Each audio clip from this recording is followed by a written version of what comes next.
Welcome back to Kossi's Arsenal podcast. My name is Kossi. Good morning, good afternoon, good evening, wherever you are in all parts of the world. Welcome back to the channel. Welcome back to a brand new video. We're going to be diving into Arsenal transfer news. A lot of stories moving around, so I'm shooting these videos in two parts. Part one, we're diving into all the midfielders linked with the club: Ruben Neves, Locatelli, Matt O'Reilly, Tielemans, and Raya. And then in the second part, which should be premiering very soon, I'll be talking about all the forwards that have been linked with Arsenal and reacting to Gabriel Martinelli rumors to a couple of clubs, and also William Saliba as well. So watch both videos. Hit the like button for me. Let's get this one to 300 likes. Subscribe to the podcast, and in the comment box below, which central midfielder do you think Arsenal should sign? Xhaka is doing very well, but definitely in the long run, we will need someone there. Ruben Neves, Locatelli, Tielemans, Matt O'Reilly, and Raya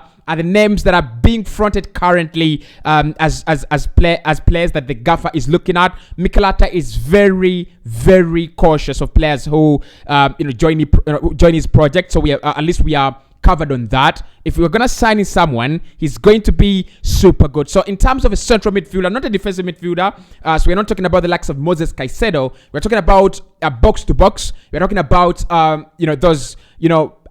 majorly box-to-box midfielders: Ruben Neves, Locatelli, Tielemans. Which one would you love to see if Xhaka probably is rotated, or Xhaka leaves and then we sign with someone? Let me know in the comment section. Now, number one, let's start off with the stories around Ruben Neves and Barcelona and Arsenal. So, of course, we know Xavi is a big fan of Ruben Neves. Tried to sign him last summer, but it looks like the price was over the moon. The price was so high. Wolverhampton Wanderers were asking for in excess of £70 million to let go of their captain. Now, it's really understandable. They felt that Ruben Neves is a top player. They felt like if you want to take Ruben Neves, you should be giving them around 80 million, 90 million. I don't have a problem with the club overpricing the player. My problem is if my club falls for such traps, falls for such madness. But of course, Arsenal didn't fall for the madness. We decided that we will not sign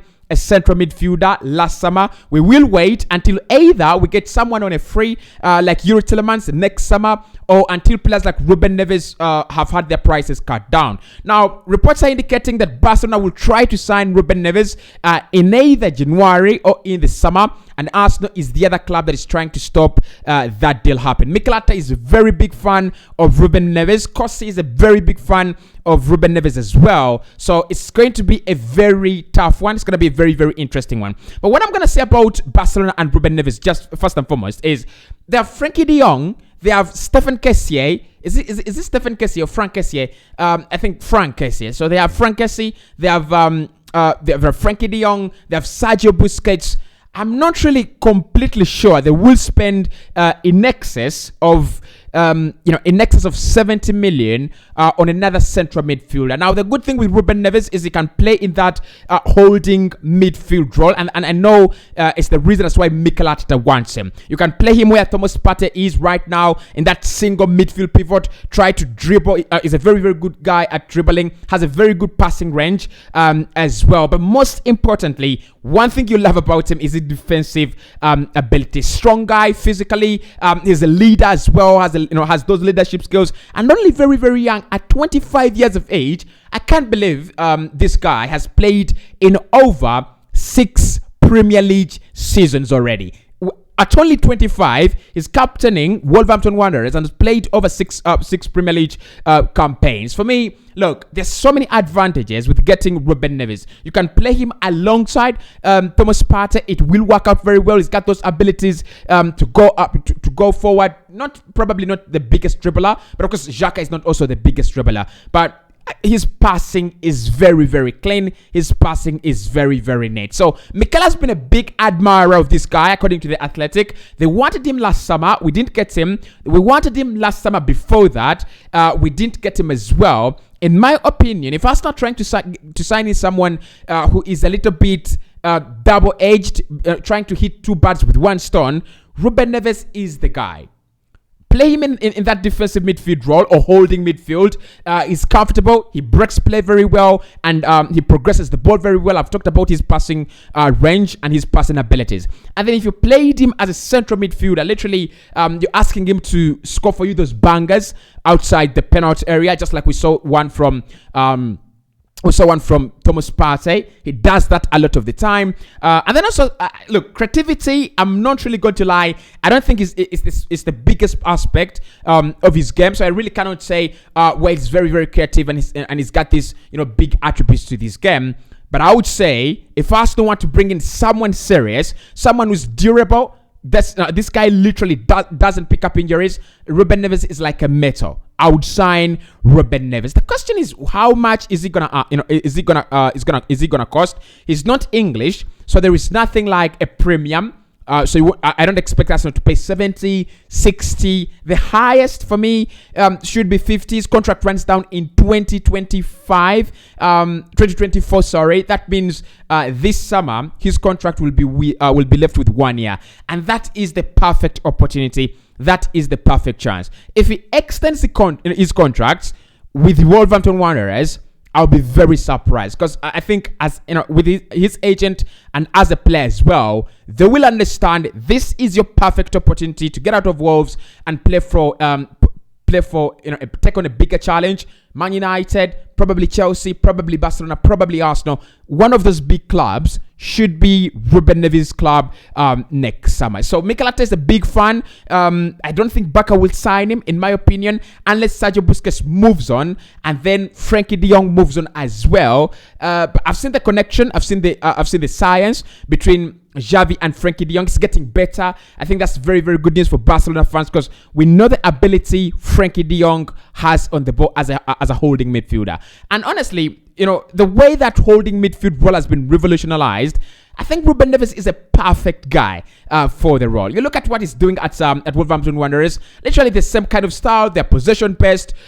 They play heavily, on a single pivot in midfield, and he's always the single pivot, picking up those passes to Pedro Neto, looking for the likes of Hwang Hee-chan, looking for the likes of Goncalo Guedes, Daniel Perez as well. So Arsenal wanting Ruben Neves, for me, doesn't come as a surprise. The only surprise is, can we get it done? Honestly, can we actually get the deal done? Because if it's not 35 to 40, I would definitely say Arsenal should walk away.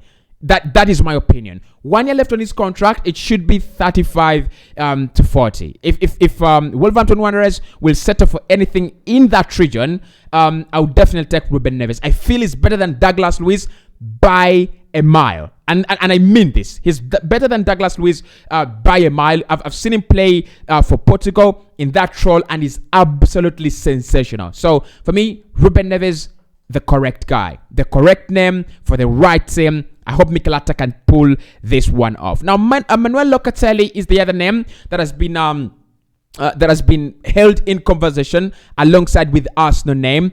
I don't want to disappoint you guys. I don't know how many people of you in the comment section and also who watch this channel rate Manuel Locatelli.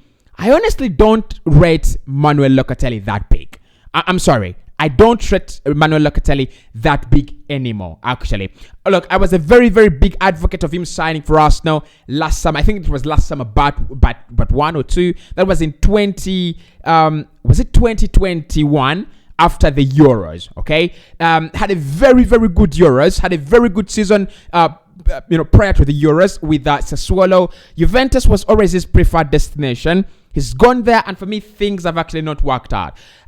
I'm so surprised at how Juve do their business, because Dennis Zakaria, a player that Arsenal wanted, they stole him under our grasp, and when he went there, he literally played no minutes. And when he played, for me, it didn't actually come around. Manuel Locatelli is the other. Things have actually not worked out very well. I think he will be looking for an exit, in my opinion. I think he is in his second season at Juventus. This would be his third, right? Yeah, I think this would be his third season of second or third. I think it is his third season. So, should Arsenal try it again for Manuel Locatelli? In my opinion, no. We shouldn't go back. They spent 40 million euros on him in a very, very wicked deal, in a very, very, bizarre deal that is structured over around 7 years. I even don't understand how they did that. I think there's so many better central midfielders than Manuel Locatelli who are playing every week, who are playing every weekend, and that is where Arsenal should focus. If our name is now being dragged into the conversations of are they title contenders? If that's the question that is being asked of us, definitely and ultimately, we don't want to sign players that are sitting on the bench for Juventus, because Juventus are struggling. So if a player is sitting on the bench for Juve right now, it's not the best place to buy a player. Even their starters, for me, it's not the best place to buy a player.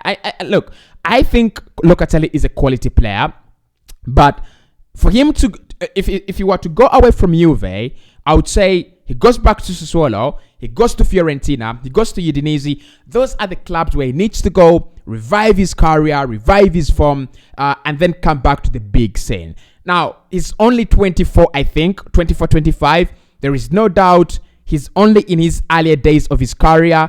He has around 7 years to go. He will be fantastic. If he can turn his career around, if he can be great again, he will be fantastic. But for Arsenal, we need to focus on players that can actually win us the league. We need to focus on players that do make us massively better. Does Manuel Locatelli make us massively better? No. Obviously, no. And over Manuel Locatelli, I would definitely sign Ruben Neves, because Neves played in the Premier League, so he brings that kind of experience. Is captained Wolves, so he brings that kind of leadership as well, and is already playing for Spain, right? For Portugal consistently.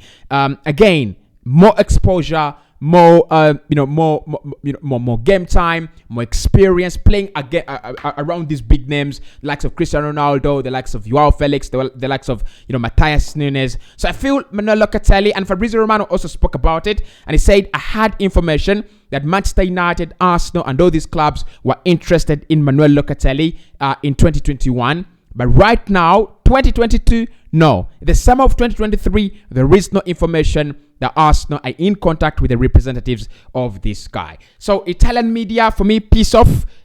Take a break. Yes, we know you have some players that you'd love to sell outside your Italian market, but Manuel Locatelli to Arsenal, no. Look, there was a chance where I was willing to take him in. Right now, I'm not willing. I'm negative. I'm absolutely 100% negative on signing Manuel Locatelli, and I'm serious when I say that. So talk to me about Manuel Locatelli. Is it a deal Arsenal should try again with? Is it a deal that you feel, bygones are bygones, just like the house and our deal? Those deals for me, there's a chance they happen when we wanted them. Now that they did happen, I don't see any other chances. Now, the other player that we are linked with is Matt O'Reilly at Celtic. He's another very, very interesting guy. So he comes from Denmark, and actually what I've seen is that Arsenal have been sending scouts for during Celtic games and also during his international duty to watch him. Another player we are sending scouts to is Raya. Of course, I reported about Raya. I think that was last week, in the past 10 days, and I said Arsenal sent scouts during Croatia's games in the Euros, not Euros, but in the is it Euro Nations League? Right. Thank you so much. So in the Euro Nations League to watch him. So these two guys are on the radar of Arsenal. Mikel Arteta is apparently looking at both of them. Matt O'Reilly is a name that we spoke about slightly about in the summer. Raya, no traces of him and of his name in the summer, but slightly after the summer, his name has actually, come up the radar. Now, Matt O'Reilly is a guy I've looked at and I've seen at Celtic. I think I've seen 1 or 2 games. I saw him versus Real Madrid in the UEFA Champions League. He's a good guy. He's a very, very, very good guy. Now, whether he meets those Arsenal standards and all that, I think that will, I will leave that for the scouts. I will leave that for, the scouting department. But he plays in that pocket of space where you see Granit Xhaka. So he's kind of a box to box. It's kind of that guy that, will create a second attacking midfielder alongside Martin Odegaard. Very good defensive attributes as well. Very good awareness as well. He's a player that can be trusted by the manager. I don't think he loses the ball. In that kind of unfashionable manner, in my opinion. So quality boy, quality player. Let's wait and see whether Celtic can let him. And his price tag would be around 25 million euros. Arsenal do want those kind of deals. Very young, 21, 22. Arsenal do like those kind of deals. So I won't be very surprised if Arsenal press on with Matt O'Reilly. It's the same thing with Lovro Maia. Again, I won't be very surprised if Arsenal go to Rennes and tell them, we want to sign him. We have continued to send scouts to see this guy, to watch this guy. Definitely there is something interesting about him. Again, another player that plays in that pocket of space between Alexander Zinchenko and Gabriel Martinelli, around there. So I won't be very surprised if Arsenal do press on with Lovro Maia. The difference I have with these two is I feel like Lovro Maia is more talented. I've looked at Lovro Maia I've not seen him play for Rennes, but I've seen him in the Nations League. It's kind of more talented. It has more to his game, and that's why people have called him the new Luka Modric. He's got more to his game than Matt O'Reilly. I mean, that kind of flair, that kind of beauty, that kind of awareness, that kind of good things about his game. So look, we'll see more of Lovro Maia in the World Cup, and we'll make judgments about him. Matt O'Reilly, will we see Denmark there? I think Denmark are also there, so we'll see both of them in the World Cup and judge whether Arsenal should move for one of them in the summer. Definitely, I'll be letting you know. And lastly is Youri Tielemans. Now, Tielemans is having a very, very tough time at Leicester City. Now, we know he wants to sign a new deal. That is done and dusted. According to a couple of sources, Arsenal are waiting in the corner to slap a few pounds on the face of Leicester City. Tell them, give me Youri Tielemans in January. And of course, other sources are saying Youri Tielemans is a definite target for Arsenal in the summer. So all reports that we won't try to get him in the summer on a free are actually wide off the mark. I looked at Youri Tielemans play yesterday against Nottingham Forest. And this is my true and honest reaction and assessment of Youri Tielemans. Physically, his game is lacking. In terms of awareness, I think it's just practice. If he can just work on his awareness. When you receive the ball, look around. Who is around you? When you're going to release the ball, look around. What is your better option? What is your best option? When you're going to take a shot, probably look around. Do you have any other better options before pulling the trigger? If you're going to make an assist, probably look around. Do you have a better shot on goal than going for an assist? I think he just needs to upgrade his awareness a little bit, and then after that, physically, I don't think he's a bad guy. I don't see him as a very, very weak guy. But in the end, I looked at his end product against Nottingham Forest. People will not talk about him because James Maddison scored a brace, Harvey Barnes scored a typical Harvey Barnes goal, and Patson Daka for me scored a worldie. That kind of flick in for the fourth goal. But if we put context around this game, he was so good. Youri Tielemans was so good.